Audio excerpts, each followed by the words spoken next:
ഒരു birthday frock ചെയ്താലോ? അപ്പോൾ അതാണ് നിങ്ങളിപ്പോൾ കണ്ടുകൊണ്ടിരിക്കുന്നത്. അപ്പോൾ ഒരു 3-4 ഷെയ്ഡിൽ വരുന്ന നെറ്റിൻ്റെ മെറ്റീരിയൽ വെച്ചിട്ട് ചെയ്തിട്ടുള്ള ഒരു ഫ്രോക്കാണ് ഇത്.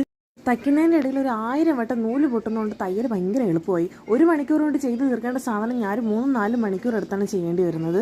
മെഷീൻ നന്നാക്കുന്ന ആളെയൊക്കെ വിളിച്ച് കാണിച്ചിട്ടൊന്നും ഒരു രക്ഷയില്ല. എൻ്റെ പൈസ പോയതല്ല, മെഷീൻ ശരിയായില്ല. അപ്പോൾ എങ്ങനെയെങ്കിലുമൊക്കെ കഷ്ടപ്പെട്ട് ഞാൻ എന്തെല്ലാം സാധനം തീർത്തിട്ടുണ്ട്. ബാക്കിൽ സിബ് വെക്കണമെന്നാണ് പറഞ്ഞത്. പക്ഷേ ഈ ഒരു ഡിസൈനിന് കുറച്ചും കൂടെ എനിക്ക് ഇലാസ്റ്റിക് വെക്കുന്നതായിരിക്കും നല്ലതെന്ന് തോന്നിയിട്ട് ഞാൻ ഫ്രണ്ടിലും ബാക്കിലും ഇലാസ്റ്റിക്കാണ് വെച്ചത്. പിന്നെ ചെസ്റ്റ് പോർഷൻ്റെ അവിടെ 3 കളറിലുള്ള ഫ്ലവറും കൂടെ ചെയ്യാനുണ്ടായിരുന്നു. അതുപോലെ തന്നെ തലയിൽ വെക്കാനുള്ള ഒരു കുഞ്ഞു ക്ലിപ്പും കൂടെ നമ്മൾ ഈ ഒരു ഫ്ലവർ വെച്ചിട്ട് തന്നെ ചെയ്യാനുണ്ടായിരുന്നു. കുറച്ച് ബഡ്ജറ്റ് ഫ്രണ്ട്ലി ആയിട്ട് വേണം ഈ ഫ്രോക്ക് ചെയ്യാനെന്ന് പറഞ്ഞിട്ടുണ്ടായിരുന്നു. കാരണം ഈ കാണിച്ചു തന്ന ഡിസൈൻ കുറച്ച് നല്ല പഫി ആയിട്ടുള്ള ഒരു ഡിസൈൻ ആയിരുന്നു. പക്ഷേ ചേച്ചിയുടെ ബഡ്ജറ്റിൽ അത് ഒതുങ്ങണം എന്ന് പറഞ്ഞതുകൊണ്ട് വളരെ മിനിമലായിട്ടുള്ള നെറ്റ് ഉപയോഗിച്ചിട്ടൊക്കെയാണ് നമ്മൾ ഈ ഒരു വർക്ക് കംപ്ലീറ്റ് ചെയ്തിട്ടുള്ളത്.